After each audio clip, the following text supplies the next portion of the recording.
Olá, sejam bem-vindos a mais um Bate-Papo das 6, a Quinta da Lei. Meu nome é Nairo Pandolfi e hoje aqui a gente tem um tema muito importante, muito atual, que saiu na mídia recentemente e nós vamos aqui ter um bate-papo bacana com duas autoridades. Hoje o delegado André Jareta, que atua como delegado-geral na comarca de Aracruz, Rones Bisinelli, hoje como advogado, e algumas vezes aqui figurando como apresentador também, né, Rones? É isso aí. Para fortalecer aqui o nosso debate. Já atuou muitos anos também na segurança pública, né? Mais de 30 anos, né, Rones?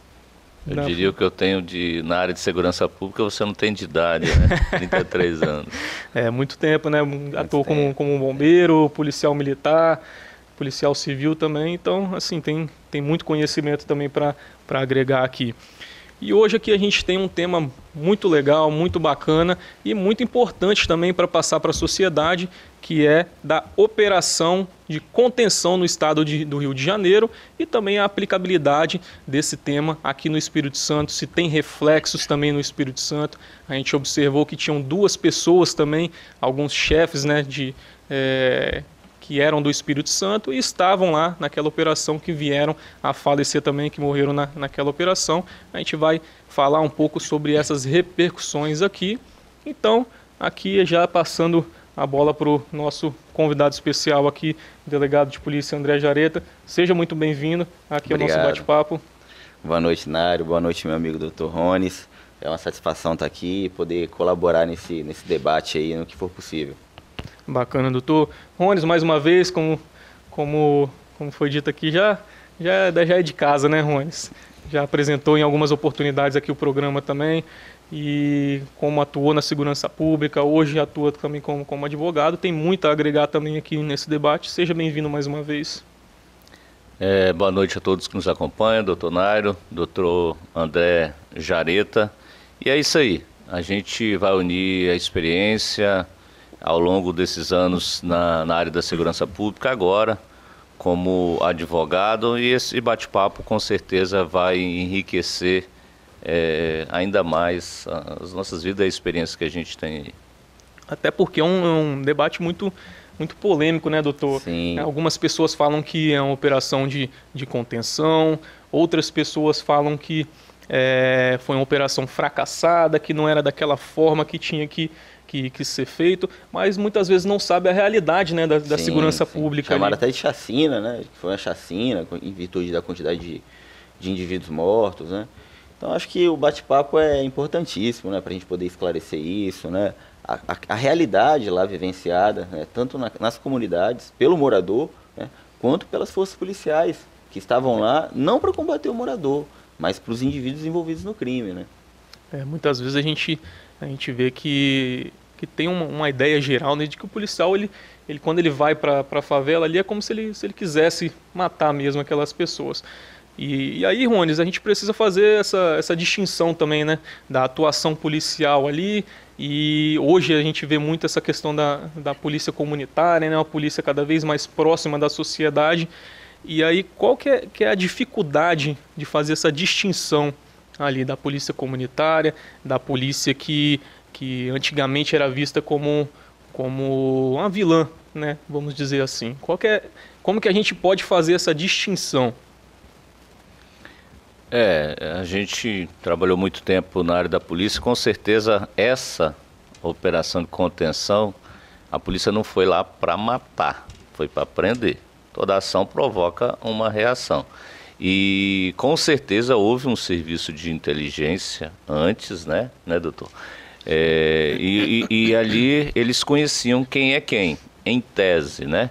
O que era o cidadão de bem e aquelas pessoas que estavam engajadas não só no tráfico, mas em facções criminosas.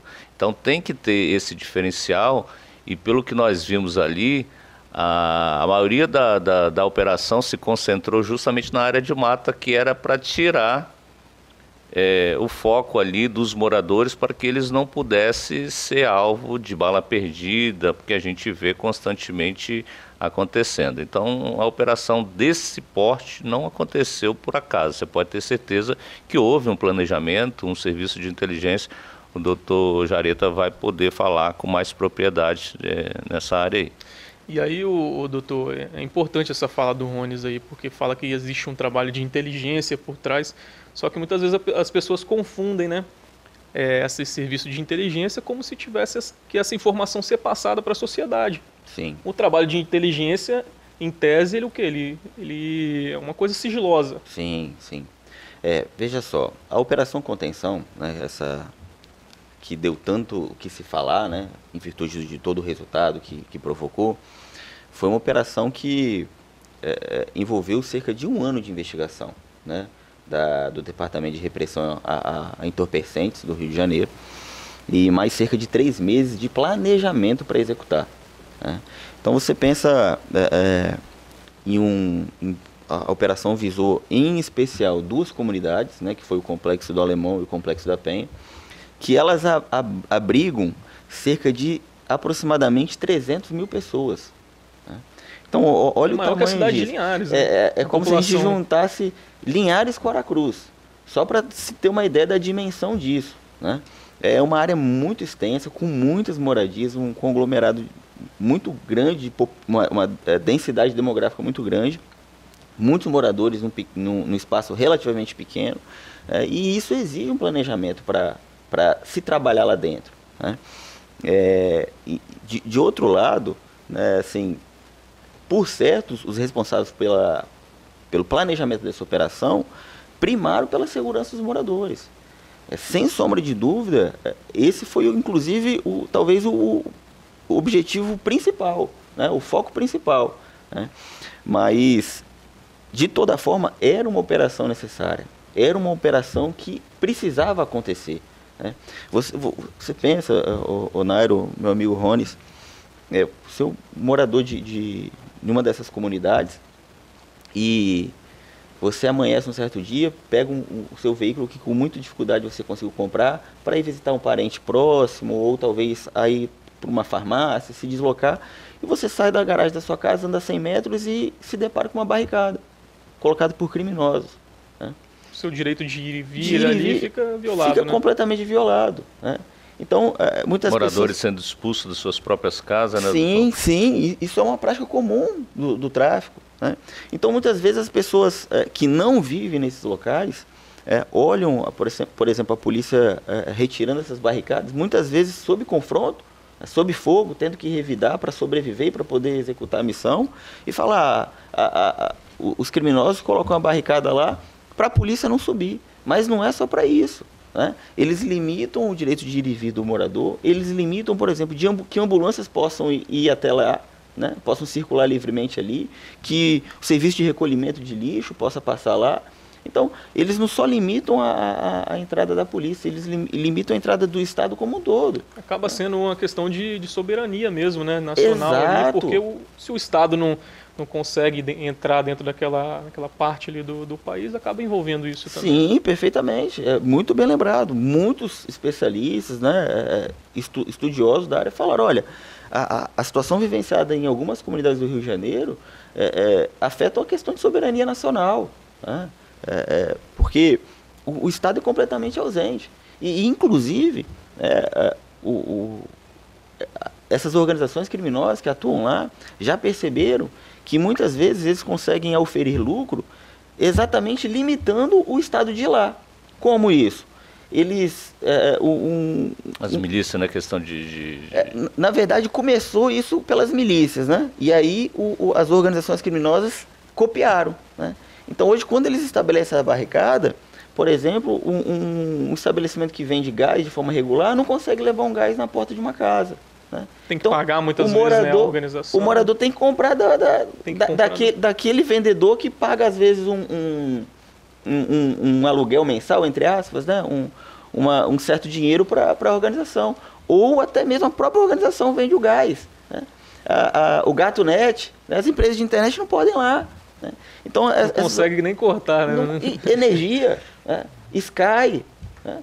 Então, tudo isso, todos esses serviços que acredito que todo cidadão precisa, né? Hoje em dia todos precisam de ter acesso a esse tipo de serviço, fica limitado por ações desses criminosos, né? Então, assim, é necessário que o Estado retome esse espaço, aí que combata esse tipo de ação criminosa. Bacana. E aí a gente precisa, primeiro para delimitar ali até essa questão de por que foi feita essa operação, por que visava especificamente ali, doutor, o Complexo do Alemão e a Penha, que você mencionou que são dois locais ali que as organizações criminosas estão dentro ali literalmente, né, que comandam aquela área ali.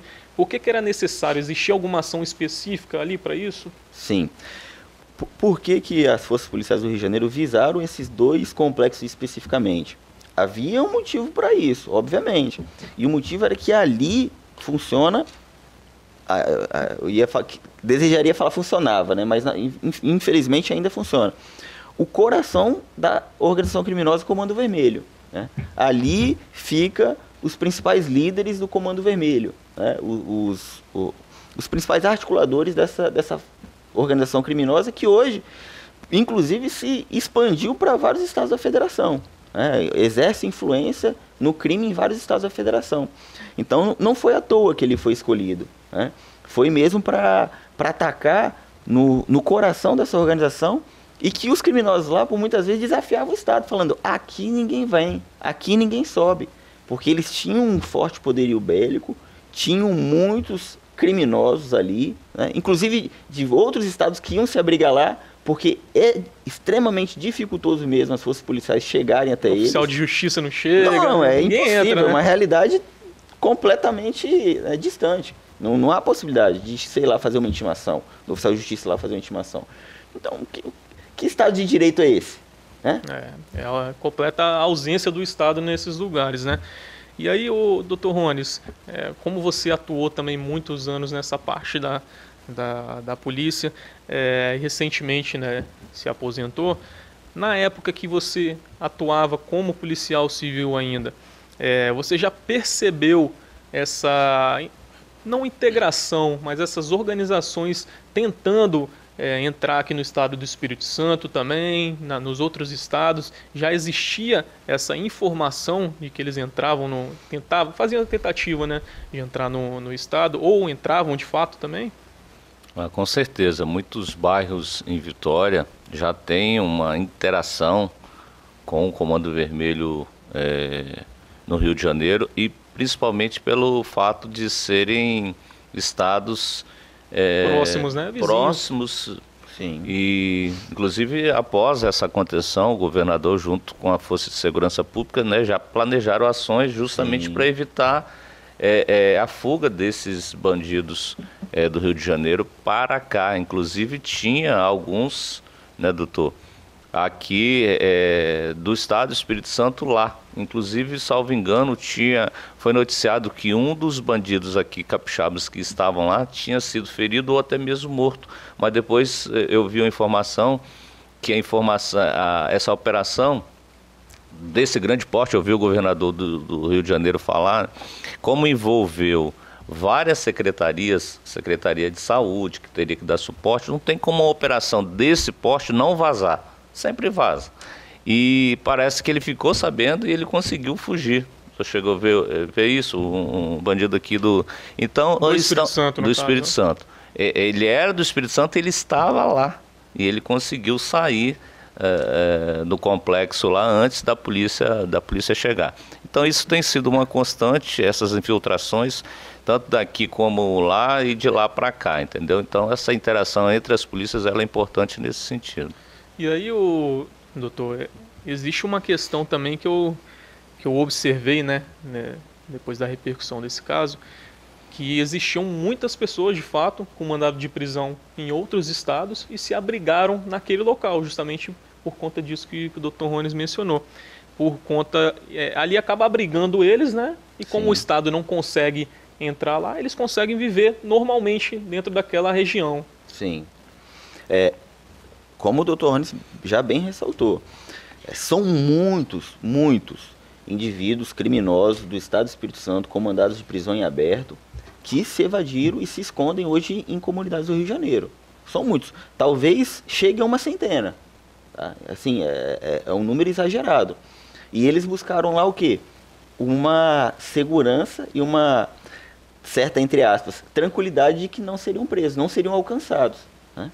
Também não é tão incomum alguns indivíduos criminosos do Rio de Janeiro virem para cá, né? Porque há uma certa ligação, né, com facções estabelecidas aqui no Estado do Espírito Santo, com o Comando Vermelho ou até com outras organizações lá estabelecidas, né? Então, assim, não estou dizendo que todos esses criminosos capixabas que estão com mandado de prisão em aberto estão lá no Complexo da Penha e do Alemão. Tem na Rocinha, tem no Complexo de Israel, tem várias comunidades. São Paulo, dependendo também, Salvador. Sim. Mas Rio de Janeiro, especificamente, é o local preferido, né, por assim dizer, né, porque nessas comunidades eles se sentem mais seguros, eles se sentem inalcançáveis, né, mas o governo do Estado do Rio de Janeiro demonstrou que isso não é realidade. Agora, acabou que chamou atenção, assim, vamos dizer, né, na forma da atuação da polícia ali. E aí é o outro questionamento que eu faço. Essa ação foi muito questionada, né, no ponto de vista da proporcionalidade ali, se foi razoável essa ação policial. E aí eu te pergunto, doutor, e depois passo também a bola para o doutor Rones. Foi proporcional essa ação policial? Porque existiram mortes, é inevitável, né, quando você vai subir numa favela que tenha confronto e inevitavelmente mortes também. Isso foi proporcional? É normal que isso aconteça também? Inicialmente a gente precisa visualizar a mudança de estratégia que foi adotada pelas Forças de Segurança do Rio de Janeiro, né?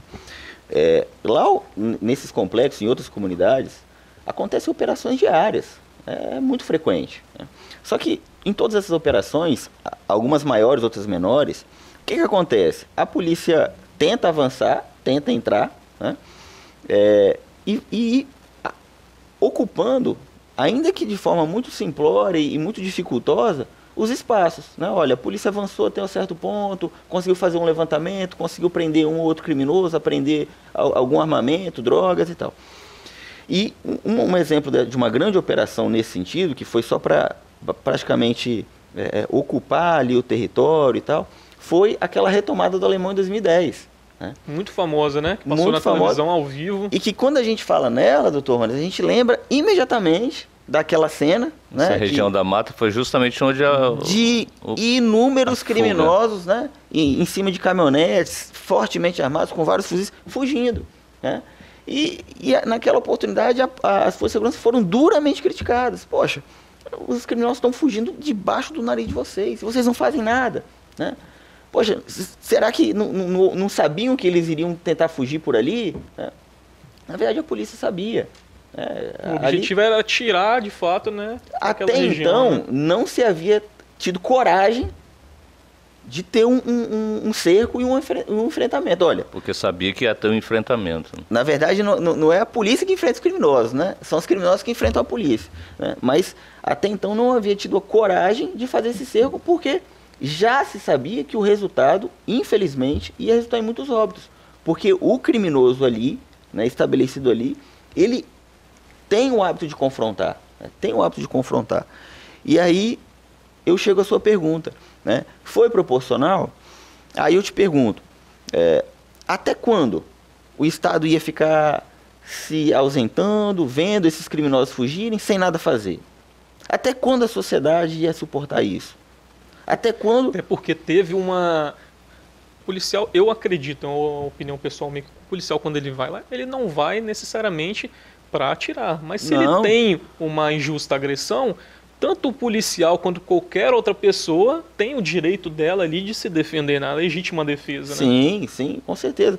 E vale dizer, né, o policial, ele é fiscalizado, né, ele tem uma vida regular, né, ele age a todo instante regulado pela norma, pelo direito, né? E se ele pisa fora da lei, né, se ele age em excesso, né, ele pode ser penalizado por isso. Já o criminoso, ele está fora da lei o tempo todo, né? Não tem regra de observância, se pode atirar pela frente, pelas costas. O criminoso está preocupado nisso, não. Ele quer derrubar o policial, né, se manter lá, né, enriquecer oprimindo o morador, né? Então, assim, são situações muito distintas. Entendi, doutor. E aí, Rones, para complementar essa parte aí da ação policial, É importante também a gente diferenciar as ações ali e quando tem também o excesso.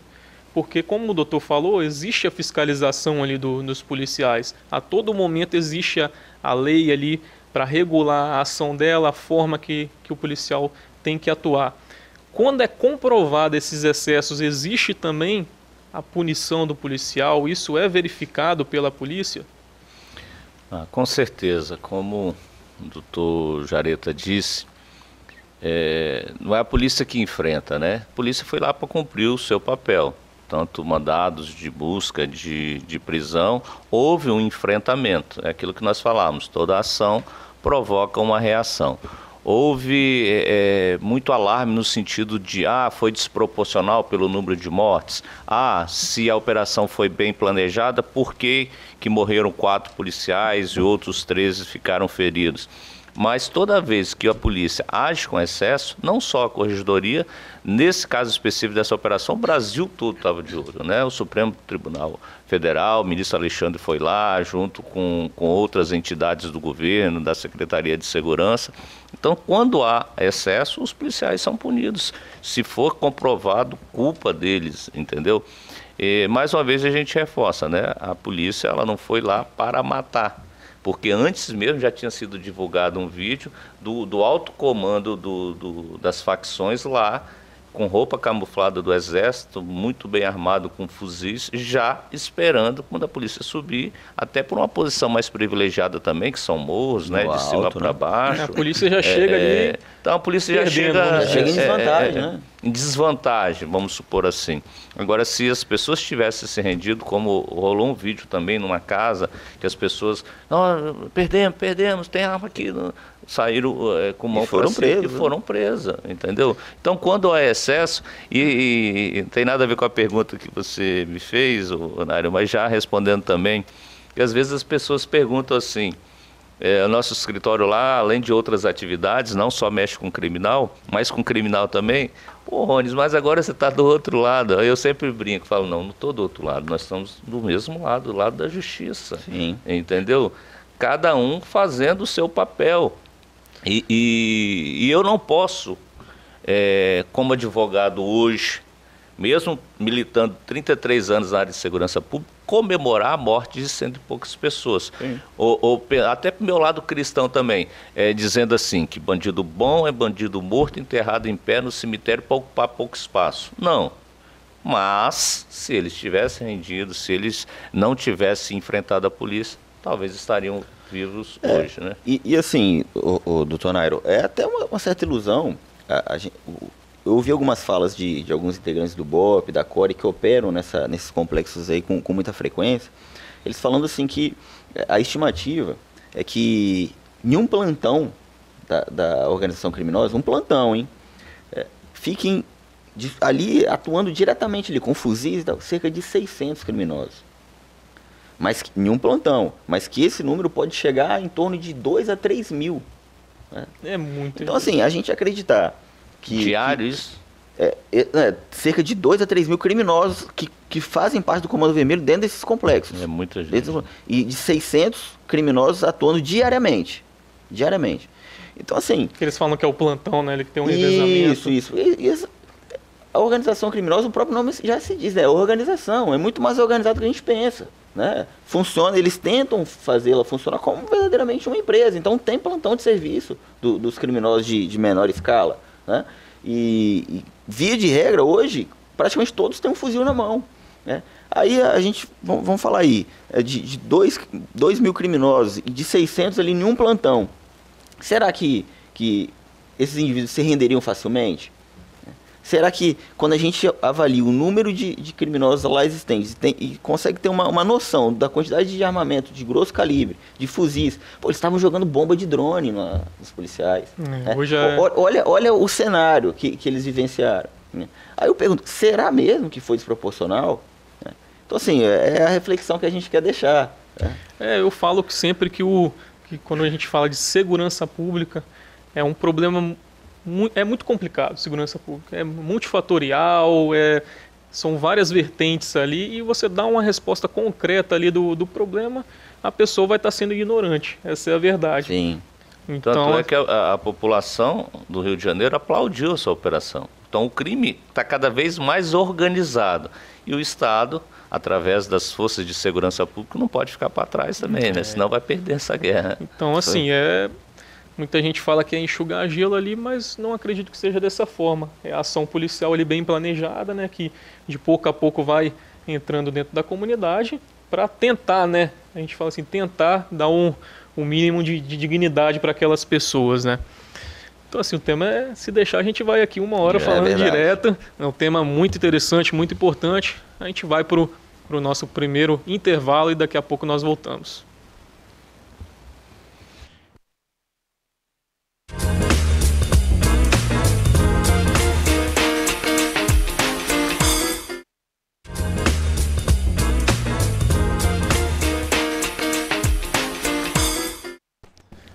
Voltamos com o nosso bate-papo das 6, a quinta da lei, um tema muito importante aqui, relativo à operação ocorrida no Rio de Janeiro e seus reflexos também, que infelizmente acaba atingindo o nosso estado do Espírito Santo. Aqui retornando, a gente faz uma pergunta muito importante também, né? Que essa operação visava prender um dos chefes, né? Um dos líderes da organização criminosa, que é o Edgar Alves Andrade, vulgo Doca. E ele não foi localizado, né? E aí eu faço o questionamento ao Dr. Rones aqui, e depois passo ao Dr. Jareta. Por que ele não foi localizado? Existe uma resposta de por que ele não conseguiram alcançar ele, né? Que era um dos objetivos principais dessa operação? Considerando o número de armas apreendidas, o número de pessoas envolvidas ao Comando Vermelho que foram presos, lamentavelmente, como consequência, teve a morte dessas pessoas, principalmente dos 4 policiais aí, outros que saíram feridos. Podemos dizer que a operação foi exitosa, sim, né, doutor? Sim. Embora não tenha prendido esse alvo principal, que era o Doca, ou também conhecido como Urso, né? Eu não tenho a informação se ele de fato estava no complexo e ele conseguiu fugir antes, ou se ele não estava. Talvez o senhor tenha essa informação. Mas nem por isso pode dizer que foi uma operação fracassada. Ela teve êxito, sim, acho que quase 100 fuzis, né, foram apreendidos. Então, o Comando Vermelho, o crime, com certeza foi enfraquecido. Foi né? enfraquecido. Sim. Exatamente. Como nós estávamos falando no primeiro bloco, não é fácil a polícia ingressar nesses locais, né? Ela consegue avançar aí alguns metros sob forte fogo, como nós falamos. Os criminosos usaram drones com bombas para jogar nos policiais. Então não é fácil você chegar nos locais mais bem protegidos, melhor protegidos, onde ficam essas lideranças criminosas. É uma verdadeira cena de guerra, né? Uma cena de guerra. Só para fazer um parêntese, às vezes você coloca no YouTube lá, porque muitas dessas ações policiais são filmadas pelos próprios policiais. E você vê um cenário de guerra ali. É um verdadeiro absurdo, né, acontecer isso dentro de uma cidade. Isso. E paralelamente a isso, por melhor que a operação seja planejada, por mais bem organizada que ela seja, você pensa movimentar 2.500 policiais, né, a quantidade de viaturas envolvidas, de instituições envolvidas, né, muito possivelmente os criminosos lá souberam, com pelo menos um pouco de antecedência, ou pelo menos perceberam que estava prestes a acontecer uma grande operação. Isso é inegável, é inevitável, né? O criminoso está de olho na movimentação policial, né? Ele percebe quando vem uma grande ação aí policial. Então, certamente esse criminoso aí, né, conhecido por Doca, o Urso, ele está ou estava sendo monitorado pelas forças policiais. O secretário do Rio já deu entrevista e falou que garante que ele será preso. Ele prometeu que vai prendê-lo. Então, assim, talvez não foi dessa vez, por alguma circunstância. Muitas vezes ele tem uma informação que ele não pode passar também. Sim, né? Ou às vezes essa operação até visava colher informações e ter acesso a locais, a indivíduos que antes não se teria. Né? E talvez com essas informações até ajude a chegar a ele. Né? Com certeza, quando a polícia consegue ocupar esse território que ela não entrava, ela colheu muitas provas lá, muitos elementos de informação que vão facilitar chegar nesse indivíduo. Em outros também, certamente. Muitas vezes faz apreensão também, né, doutor, de aparelho de celular, que vai ser feita a extração, logicamente, depois, e vai ter acesso a essas informações, né? Sim, tem uma série de fatores que podem contribuir, a partir de agora, com a prisão desse indivíduo. Doutor Rones, existe uma questão também, que é a parte de enfraquecer a organização criminosa. A gente observou ali que foram apreendidas mais de 100 armamentos, acho que várias toneladas de droga também, né, de substância ilícita. Existe, de fato, isso de enfraquecer a organização criminosa por conta dessas apreensões que acabam acontecendo também? Bom, com certeza, foi um baque muito grande, não só pelo armamento que foram apreendido, a droga, mas os locais que eles usavam para se esconder, quando a polícia conseguia galgar um espaço a mais no território lá. Foram desarticulados também os locais onde eles torturavam os criminosos lá, as pessoas, né? E também um cemitério clandestino lá, que era um poço, que foram achadas várias ossadas lá. Então, foram colhidos elementos de informação da facção, do Comando Vermelho. Então, assim, foi enfraquecida com certeza o Comando Vermelho, a facção criminosa, e eles conseguiram avançar em investigações e prender alguns cabeças, alguns líderes dessa facção. Então, com certeza, foi um baque muito grande para eles. O pessoal até brincou na internet com relação às pessoas que estavam para ser julgadas no tribunal do crime, né? Que a polícia acabou salvando essas pessoas, né? Que aparentemente tinham uma situação para acontecer um julgamento, né? Sim. Um julgamento interno deles lá. Então, assim, são algumas curiosidades também que acontecem, né? E reforça aquela ideia da ausência de soberania do Estado nesses lugares, né? Lá é um Estado paralelo. A verdade é essa, né, doutor? Sim, sim. Sem dúvida, como o doutor Rones falou, foi uma pancada muito forte, né, no Comando Vermelho. Mais do que isso, né? O Estado demonstrou, as polícias do Rio de Janeiro demonstraram que eles vão em qualquer lugar, né? Como foi muito bem divulgado, né? Que foi uma fala do sargento do BOPE morto, né? Ninguém vai parar o BOPE, né? E eles demonstraram que eles entram em qualquer lugar, circulam por qualquer lugar, né? Que o Estado é mais forte do que o crime, né? E só daí, né, a gente vê que já foi uma porrada muito forte. Agora, o Estado tem que ficar, né? Tem que ocupar aquele espaço, né, para que possa ter um serviço de entrega de gás regular, um serviço de internet regular, de energia, de saneamento regular, né? Não basta só isso aí e daqui outros 10 anos, né? Que retomar. O último foi no ano 2010, né? Retomada. Assim, grande operação foi em 2010, né? Mas como eu falei lá, todo dia praticamente acontece a operação. E infelizmente precisa de grandes operações e com frequência. Então, porque a polícia é a primeira a entrar, outro, como nós conversamos, não entra, né? Então a polícia tem que entrar, ocupar, para que as outras facetas do Estado, né, comecem a se instalar e retomar a dignidade daqueles moradores. Precisa ser estudada, né? Alguma forma de aproximar mais, né, o Estado, no caso, ali dessa população. Tem uma questão que foi quando foi criada as APPs, APPs não, UPPs foram criadas. Justamente foi nesse sentido, né? De tentar... O objetivo era esse, de ocupar território e a polícia mostrar força, né? Isso. O objetivo era esse, né? Começou bem, né? Teve ali um certo impacto, mas não progrediu, né? Foram as UPPs e nada mais, né? E aí, com o tempo, as UPPs foram, né, se sucateando ali, foram ficando isoladas, porque só foi a polícia e o restante da estrutura estatal, né? Não foi, né?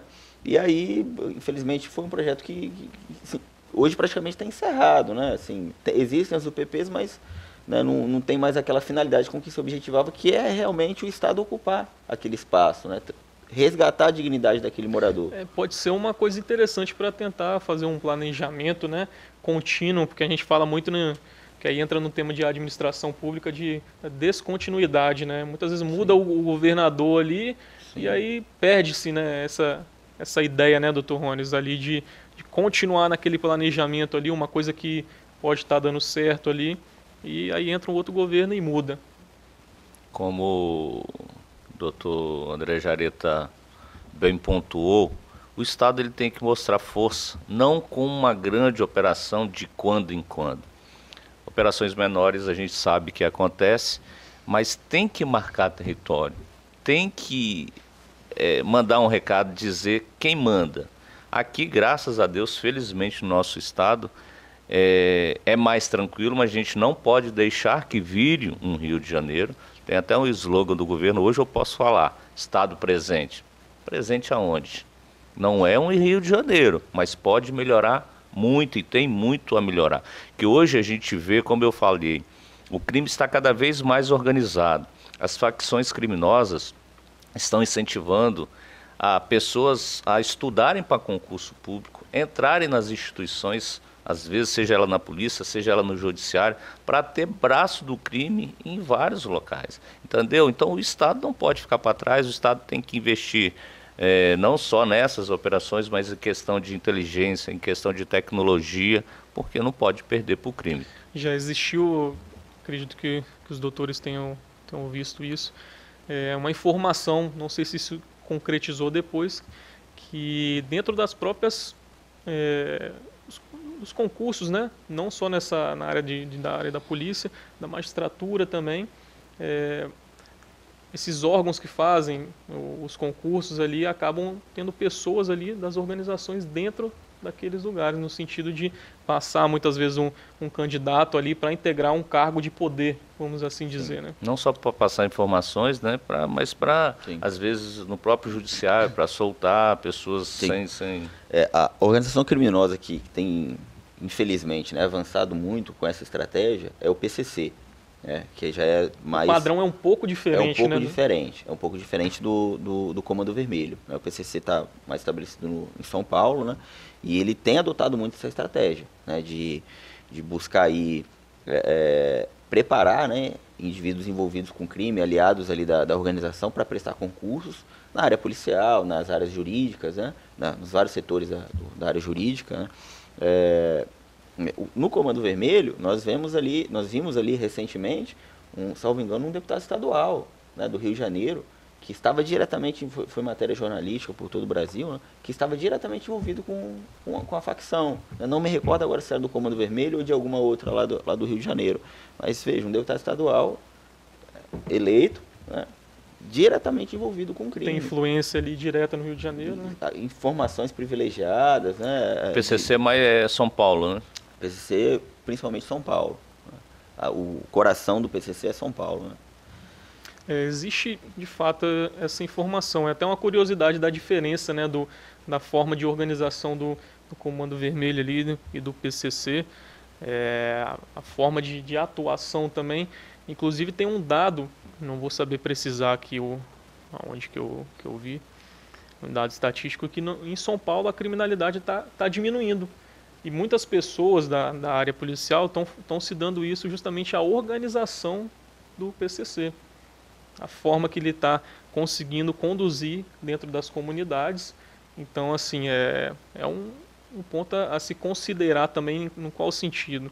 Que muitas vezes não tem um enfrentamento ali, dá margem para essas situações, né? Sim. São organizações criminosas que têm estratégias, né, e culturalmente, né, se podemos dizer que isso é cultura, né, mas elas têm formas de ação muito distintas, o PCC do Comando Vermelho. Né? Hoje, inclusive, elas não se batem, né, vamos assim. Não. Já foi monitorado aí algumas... O modus operandi é diferente. São completamente diferentes. Já foi monitorado aí algumas tentativas de união, de certos acordos ali, mas é como água e óleo ainda, né? Agora, doutor Rones, doutor Nairo, o Espírito Santo tem aprendido muito, né? Vendo a criminalidade no estado vizinho, o Espírito Santo tem aprendido muito e tem tentado reprimir isso, né? Evitar que o que as comunidades vivenciam lá seja vivenciado aqui. Né? Então, assim, eu vi recentemente, não conheço dessa realidade, desse projeto profundamente, né? Mas eu vi que, por exemplo, no Rio de Janeiro, em algumas dessas comunidades dominadas pelo tráfico, onde tem barricada, onde o Estado não entra, é muito comum, por exemplo, os traficantes, os criminosos lá estabelecidos, em Natal, Dia das Crianças, eles organizarem festas e comprar vários presentes para distribuir para as crianças. É uma forma deles, inclusive, desde a população. das Uma pequenas captação, crianças, né? arregimentando aquelas crianças, passar a falsa percepção de que eles são os bonzinhos da história, né? E isso é uma coisa muito difícil de se combater, especialmente quando você lida com uma população muito carente, né? É uma situação difícil. E vendo isso, né, eu vi recentemente, nós passamos agora, né, no outubro, né, pelo mês das crianças, Dia das Crianças, o governo do estado, por meio da Polícia Militar, organizou uma ação em uma das comunidades aqui da Grande Vitória, né, em que a polícia organizava a festa e distribuía os presentes para as crianças, né? Quer dizer, lá o Estado está estabelecido. Né? Lá o Estado está estabelecido, né? E não é para não que não mereça, né? Mas não é para enobrecer o policial militar que está lá entregando e diminuir a criança que está recebendo, né? Mas para demonstrar que o Estado está preocupado com aquela criança, ele enxerga aquela criança, né? Então, assim, é lógico que não são só acertos, há muito ainda o que se melhorar, né? A gente certamente vai falar ainda disso nessa conversa, mas eu acho que o Estado está caminhando para uma direção certa, né? Eu acho que certamente o criminoso que tenta se estabelecer no Espírito Santo, ele vai passar aperto, Tem uma certa dificuldade, né, doutor, dele, Sim. por conta justamente dessa presença policial ali. De fato, o Estado Presente, né, que é um projeto aí que o doutor Rones mencionou, ele visa justamente isso, né, essa aproximação ali, como eu falei anteriormente, a polícia comunitária, né, a polícia cada vez mais próxima da população. E aí, doutor Rones, como que você vê ao longo prazo, né, porque a gente fala assim, muitas vezes a mentalidade da população ali já está um pouco maculada, por conta dessas situações, né, da criminalidade lhe dando alguns benefícios. Como que a aproximação do Estado, principalmente no Espírito Santo aqui, vai fortalecer para que se não tenha o cenário do Estado do Rio de Janeiro? O cenário, Só né, do Estado do Rio de complementando a Janeiro. fala do André aí, eu conversei com uma professora que dá aula em um bairro aqui em Linhares, que, querendo ou não, a incidência maior de criminalidade. A criança tinha 3 anos e ela falou que quando ela crescer, ela quer matar os polícias. Aí a professora, mas por que você está falando isso? Ah, meu pai está preso, a polícia prendeu o meu pai. Tipo assim, a ideia é que a polícia prende, que a polícia mata. Então, quando você tem realmente um Estado, políticas públicas voltadas para os serviços públicos que são prestados, quando a polícia... Impunidade gera violência. Tem muitas pessoas que não denunciam porque acham que aquele crime vai ficar impune, que não vai ser feito nada. Quando você traz a população... Eu trabalhei muito tempo, mais de 10 anos na DHPP, hoje o Dr. Jareta é o delegado titular da DHPP de Aracruz. Quando a população trabalha junto e ela confia no trabalho da polícia, você pode ter certeza que elas vão passar a denunciar mais. Às vezes no local do crime não, e nem é aconselhável, né, ali no local, porque às vezes o autor está infiltrado ali, onde a polícia vai no local do crime, porque lá na Grande Vitória é muito comum, a polícia vai no local do crime, quando o crime acontece, o crime de homicídio, né? E às vezes, por vezes, eu já conversei com alguém, ou algum policial conversou com alguém, a pessoa viu, e quando a polícia vai embora, vai lá e você vem fazer o local do crime, dá testemunho que estava conversando com a polícia. Então, tem um momento apropriado para fazer essas investigações, para essas informações chegarem, mas quando a comunidade acredita no serviço da polícia, ela vai passar informação, ela vai colaborar, porque a polícia não é onisciente, onipresente, não está em todos os locais, né? Não tem bola de cristal. Através dos elementos de informação vai se chegar a investigação, mas tem crime que às vezes fica anos e anos sem ter autoria, porque às vezes não tem um fio da meada, a população não ajuda. Então é muito importante esse trabalho do Estado presente, da polícia comunitária, né? Comunitária no sentido de estar sempre ali, né? Diferenciar quem é realmente criminoso, quem é um cidadão de bem. Lógico, como nós falamos, a polícia não tem bola de cristal, mas sempre que possível está fazendo essa interação para que a polícia e a comunidade possam trabalhar junto e ter uma solução que é grande, né, doutor? A questão de autoria, de descobrir realmente a autoria de crimes praticados aqui no Espírito Santo, o número de elucidação dos inquéritos, né? E é importante também essa questão, principalmente de denúncia, porque vai gerar estatísticas, e é diante das estatísticas, né, que o Estado vai poder atuar naquela região ou não, né, doutor? Sim, sim. O serviço policial, historicamente, é muito criticado, né? Todo mundo opina, né, sobre o assunto, mas muitas vezes Todo mundo é especialista, né, em segurança pública. Qualquer um se denomina especialista aí, né? E quer dar Jogar pedra no fuzil, né? Você vê de tudo, né? Cada aberração. Mas assim, só para trazer a reflexão, a gente falou aqui do quão é importante a polícia também tratar com dignidade aquele morador que não se envolve com crime, né? E ao mesmo tempo a polícia precisa ser dura e mostrar que o Estado existe para aquele criminoso que ultrapassa a lei, que infringe a lei, né? E assim, é muito difícil isso, né? Você ao mesmo tempo ser amistoso, ser comunitário e ao mesmo tempo ser firme, ser rigoroso e combater com dureza o crime. Não é uma missão fácil e com certeza a gente não está aqui para fingir, né? Contar história. A gente sabe que eventualmente ocorrem os excessos, né? Mas eu tenho certeza que há muito mais acertos do que erros, né? E vai aprendendo também, né, com o passar do tempo, vai fazendo novas ações, né, trabalhando de outras formas também. Com certeza a polícia hoje é muito melhor do que era anteriormente. Vai aprendendo com os erros ali, com os excessos, né? E a pessoa que comete o excesso eventualmente vai ser responsabilizada também, mas como você falou, doutor, existe muito mais acerto do que erro ali nessas situações. Para se ter assim, um exemplo claro, né? Nós temos uma realidade muito diferente, né, Ronis, do que é a realidade no Rio de Janeiro, né? No aspecto criminal, né? E, logicamente, o trabalho policial também. Mas, só para a gente relembrar, né? A Polícia Civil prendeu há não muito tempo, né, o criminoso mais procurado do Estado do Espírito Santo sem dar um tiro, né? Prendeu lá que inclusive é chamado também Complexo da Penha, né? O indivíduo aí que era denominado de Marujo. A Core, né? Estava junto. A Core estava junto, mas antes disso veio também muito serviço de inteligência. Então, assim, é uma união de esforços, né, do Estado para prender, né? Do outro lado, né, a facção rival a que pertencia esse indivíduo aí de Alcunha Marujo, o indivíduo também, né, foi preso sem praticamente ter nenhum disparo, né, sem a necessidade do uso da violência, né.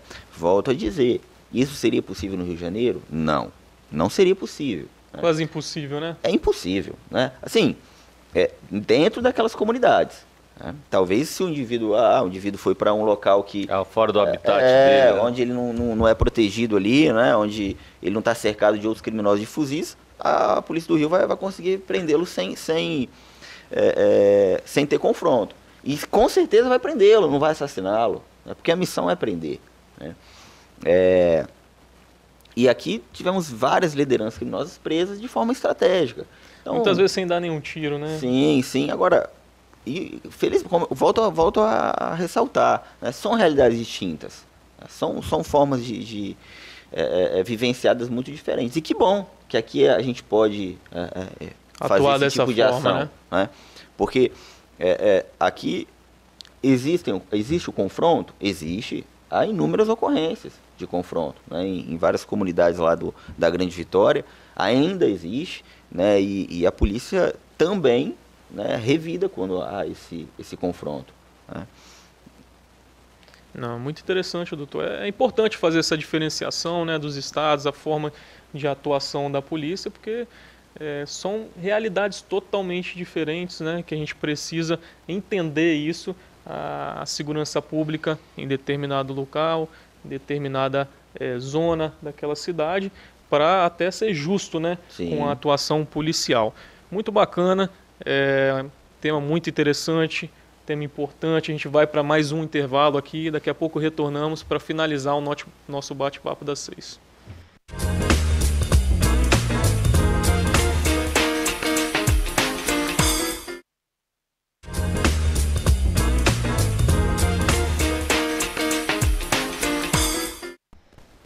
Voltamos com o último bloco do Bate-Papo das 6, a Quinta da Lei. E aqui já passando para um questionamento muito interessante, muito importante também. Dr. Rones, a gente estava debatendo aqui a questão de como a mídia também pode influenciar de forma negativa essas operações que acontecem.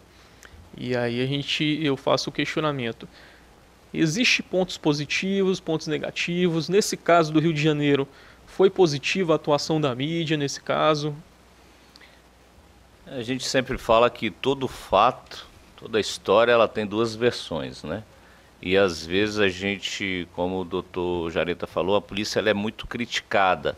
E às vezes sem saber realmente como aconteceu. Então a mídia tem um lado bom, sim. Às vezes tem muitos casos que, quando é divulgado, aparecem outras vítimas, né? Nós tivemos casos aqui em Linhares de estelionato, que tiveram mais de 10 vítimas, e quando uma denuncia, aí vai se tendo mais informações, mais vítimas vão aparecendo. As outras tomam conhecimento também e tomam coragem, né, de fazer a denúncia. Às vezes, principalmente quando envolve crime sexual, que às vezes as pessoas não têm coragem de denunciar, questão de constrangimento e tal, mas tem crimes contra o patrimônio e tal. Mas às vezes a mídia exerce um lado negativo, sim. No Rio de Janeiro, nós havíamos comentado antes do programa começar, nem tanto, porque houve um apoio muito grande da população que estava saturada daquelas barricadas, dos serviços públicos por parte do Estado não chegarem às comunidades. Então houve um apoio maciço. Sempre tem crítica, às vezes, de pessoas que nunca saíram do ar-condicionado, que não têm experiência nenhuma, como aquela dita especialista em segurança que diz que a polícia poderia combater os criminosos com fuzis com pedrada. Então, tem o lado positivo, mas também, às vezes, o lado negativo, às vezes até político-partidária, que vem influenciar negativamente, sim, a questão de operações, a questões de pessoas, como nós falamos, que não são especialistas, que nunca conviveram com isso, querendo opinar, assim como o Brasil é o país do futebol, tem vários técnicos espalhados pelo... Quer entender de futebol, na área de segurança também não é diferente. Doutor, e para a gente finalizar aqui, com relação a essas organizações criminosas aqui no estado do Espírito Santo, como está sendo feito esse combate? O doutor que atuou muitos anos aqui em Linhares, hoje atua em Aracruz. Está sendo positivo esse combate aqui no nosso estado? Sim, eu vejo com bons olhos, né, a atuação do Estado. Eu acredito, como eu falei, que estamos no caminho certo, né, e o Estado combate o crime, o Estado do Espírito Santo combate o crime por várias facetas, né? Primeiro, com investimentos massivos, né, seja no aspecto de inteligência, armamento policial, estrutura, né, equipamentos, né, de qualidade. E aí, com essas ferramentas, né, com novos concursos, né, estamos aí com um concurso para investir. O Estado do Espírito Santo praticamente todo ano tem concurso na área policial, né, uma coisa interessante para quem... Sim. E aí, essa é uma das facetas, né. A outra é o Estado buscar sempre ocupar esses locais mais carentes, essas comunidades, né. O Estado tenta sempre se fazer presente. Com o mais difícil que seja, ele tenta se estabelecer lá, levar escolas, levar serviço público, né? Isso também é importante.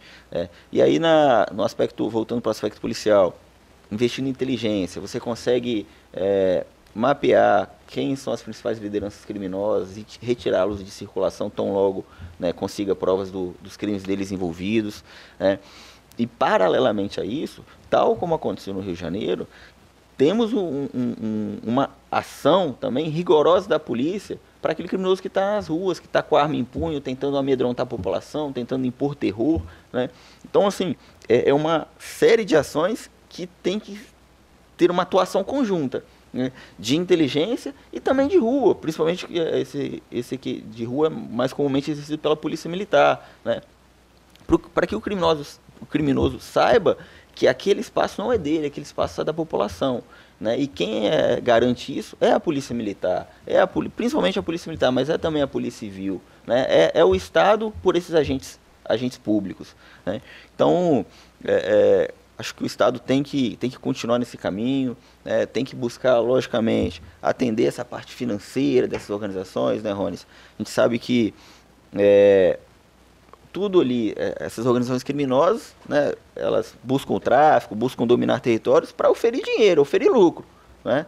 E que esses dinheiros normalmente ficam concentrados em pouquíssimas cabeças, né, pouquíssimos indivíduos, né? Aqueles que muitas vezes lá estão com a arma em punho, às vezes, né, são pessoas paupérrimas que vivem na miséria, né? Então o Estado tem que chegar também nesses indivíduos que oferem essas vantagens econômicas e conseguir bloquear bens, né, fazer sequestro de valores, né, de carros, enfim, atacar essa parte financeira que também é muito importante. Então é uma ação multissetorial e que tem que ser tudo junto. Tem que ser integrado, né? Se qualquer uma delas falhar, né, o resultado não vai ser tão positivo. Mas felizmente eu acho que a gente está no caminho certo e vamos torcer para continuar cada vez mais forte no combate ao crime. Doutor, muito bacana essa parte final aí, que a gente sabe que o Estado do Espírito Santo está seguindo um bom caminho, né, com esses projetos, o Estado presente. E a segurança pública é muito complexo, né? Você que é delegado de polícia, o doutor Rones, que atuou muitos anos também na polícia, não dá uma resposta concreta, e a gente vê muitas pessoas que não atuam nessa área, né, quer dizer como que a polícia tem que atuar. Então é muito interessante, muito importante ter esse diálogo com vocês que o doutor Rones atuou e você hoje está atuando, para que vocês não dão uma resposta concreta. É uma coisa que está se construindo ao longo dos anos. É uma construção contínua, né, Nairo? Exatamente. É algo que nunca vai estar 100%. Né? Desde que a humanidade existe, né? Desde que o mundo é mundo. O mundo é mundo, existe o crime. Né? Então, assim, nunca a gente vai... Só quando Deus retornar que a gente vai viver em completa paz, né? Mas até lá, a gente vai ter que tentar controlar isso, né? E buscar... conseguir tentar o sempre equilíbrio, o equilíbrio, né? Isso aí. Bacana. Doutores, muito obrigado pela presença de vocês. Agradeço a presença do doutor delegado Jareta. A satisfação receber você aqui. Doutor Rones, satisfação também. Gostaria que vocês finalizassem o programa, deixando uma palavra aí para a nossa sociedade também. Eu que agradeço a oportunidade mais uma vez de estar aqui. Eu acredito que foi bem esclarecedor esse nosso bate-papo, os pós e contra de cada atividade, cada operação da polícia como um todo. Mas é isso, eu fiquei bastante anos aqui na Força de Segurança Pública no Estado do Espírito Santo, na Polícia Militar, no Corpo de Bombeiro, mais de 22 anos na Polícia Civil. Hoje estou advogando. E é um prazer servir à sociedade, aquilo que nós falávamos, cada um na sua área, mas sempre respeitando o trabalho, o serviço um do outro. E, mais uma vez, é uma satisfação muito grande poder colaborar de alguma forma nesse tema tão importante que nós debatemos nesta noite. Doutor, quer deixar uma palavra aí também para a sociedade linharense? De igual forma, eu agradeço, né, a oportunidade da gente estar aqui debatendo um tema tão importante, né, que não tinha nenhuma roda de conversa, né, nas últimas semanas que não falasse desse assunto, né, que a gente poder tentar, com a nossa experiência vivenciada, né, com os contatos que nós temos na CORE, no BOP, né, que policiais que nós conversamos, tentar trazer um pouco da realidade que eles vivenciam lá, né, do que foi essa operação, do que nós vivenciamos aqui no Estado, né, e dizer que a polícia, ela quer sempre o bem da sociedade, né, e a polícia tem consciência de que a grande maioria da população respeita a lei, né? O indivíduo que se aventura no crime é minoria. Então, assim, a população que não compactua com isso, né, que trabalha duro, que quer construir sua família, tem que apoiar as ações do Estado. Tem que apoiar, tem que parar para ouvir a verdade, né, buscar saber o que está acontecendo, buscar conhecer aquela realidade, né?